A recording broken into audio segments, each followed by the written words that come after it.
அனைவருக்கும் வணக்கம். Welcome to our channel. இன்றைக்கி நம்ம பார்க்கக்கூடிய மாவட்டம் அப்படின்னு பார்த்திங்கன்னா, தமிழ்நாட்டில் இரண்டாவது மிகப்பெரிய அணையை கொண்ட ஒரு மாவட்டம்.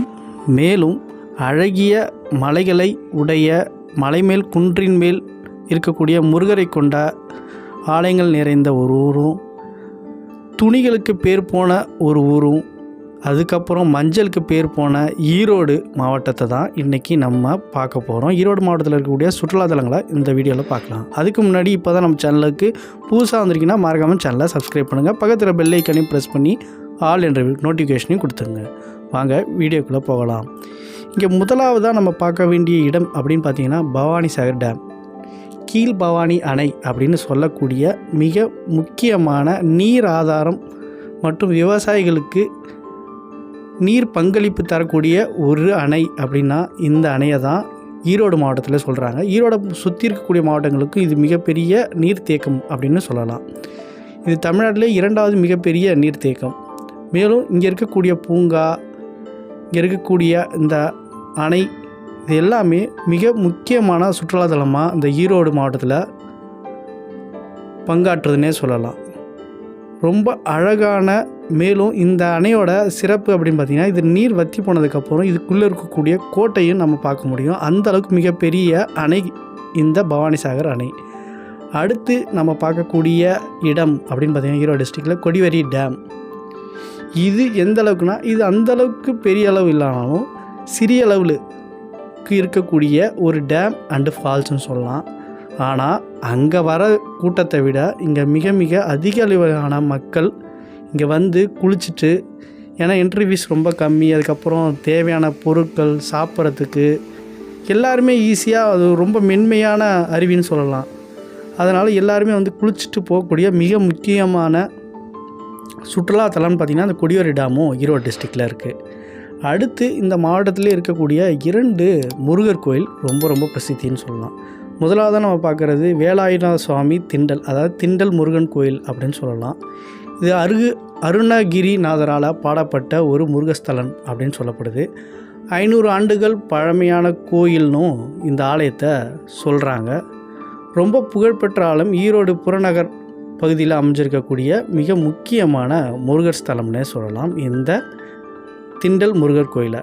அடுத்து இதே ஊரில் அமைஞ்சிருக்கக்கூடிய கோயில் தான் சென்னிமலை முருகன் கோயில். இந்த சென்னிமலை முருகன் கோயில் மிக மிக பிரபலம்னே சொல்லலாம். 1200 படிகளுக்கு மேலே ஏறி நம்ம இந்த முருகனை வழிபண்ணோம். நேராக போகிறதுக்கும் வழி இருக்குது. படிகள் மூலயமா இந்த முருகருக்கு அபிஷேகம் பண்ணுறதுக்கு ஒரு காளை மாடு டெய்லியும் தண்ணி எடுத்துகிட்டு போகிறது வந்து நம்ம பிரபலமாகிடுச்சு. அதனால் வீடியோ இமேஜஸ்னால் அதிக பிரபலமாகிடுச்சு இந்த கோயில், இது லேட்டஸ்ட்டாக. அதனால் மிக பிரபலமான ஒரு சென்னிமலை முருகன் கோயில் அது இந்த ஈரோட்டில் இருக்கிறது மிக மிக சிறப்பான விஷயம். இது மிக முக்கியமான சுற்றுலாத்தலமாகவும் ஆன்மீக ஸ்தலமாகவும் இந்த கோயில் இருக்குது. அடுத்து பார்த்திங்கன்னா வெள்ளோடு பேர்ட் சேஞ்சுரி, அதாவது வெள்ளோடு பறவைகள் சரணாலயம். இது ஈரோட்டில் இருக்கக்கூடிய மிக முக்கியமான பறவைகள் சரணாலயம் மற்றும் சுற்றுலாத்தலம் மற்றும் பொழுதுபோக்கு ஸ்தலம்னே சொல்லலாம்.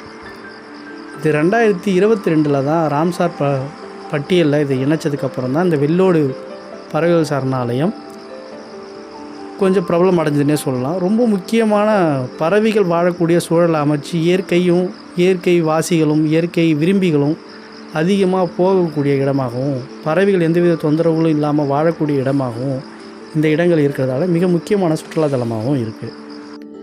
அடுத்து நம்ம பார்க்கக்கூடியது வந்து பவானி கூடுதுறை மற்றும் சங்கமேஸ்வரர் ஆலயம்.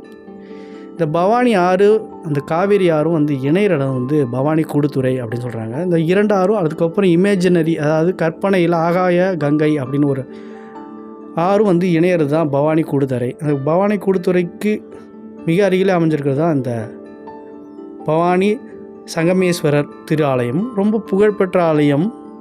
இது வந்து திருமேனி சங்கமம் அப்படின்னு சொல்லக்கூடிய ஒரு இடமாகவும் இருக்குது. அடுத்து இந்த ஊரில் மிக புகழ்பெற்ற அம்மன் கோயில் பார்த்திங்கன்னா பவானி பண்ணாரி அம்மன் கோயில். ஈரோட்டில் மிக பழமையான மற்றும் பவர்ஃபுல்லான கார்டன் பார்த்திங்கன்னா பண்ணாரி அம்மனை சொல்கிறாங்க. அடுத்து இங்கே இருக்கக்கூடிய சத்தியமங்கலம் டைகர் ரிசர்வ் ஃபாரஸ்ட்.